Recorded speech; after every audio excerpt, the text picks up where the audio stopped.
विधानसभा निवडणूक 2024 मध्ये माननीय राजेश भैया टोपे यांचा पराभव झाल्यानंतर त्यांनी कार्यकर्त्यांना शांततेचा संदेश दिला.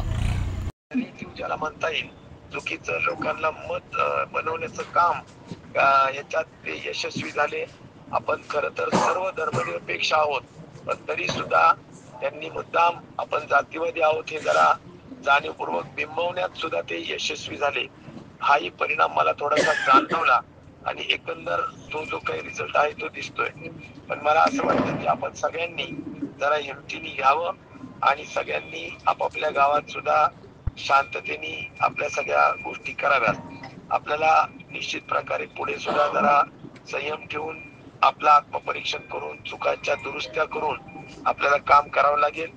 तर अधिक जास्त काही या ठिकाणी बोलणार नाही, पण तुम्ही लोक जरा धीराने घ्या. आणि बरेचसे लोक भावुक झालेत, बरेचसे लोक रडतायत, बरेचसे लोक फार इमोशनल झालेत. मला एवढंच वाटतं की आपण सगळ्यांनी जरा धीराने घेतलं पाहिजे. हे नक्कीच की अतिशय अतिशय मार्जिनल म्हणजे काय 1000-2000 मतं म्हणजे 1500 मतं मिळाले असते तरी आपण 500 ने निघालो असतो असा विषय होता. त्यातल्यात निपाणीचे 5000 मतं हे आपलीच मतं आहेत.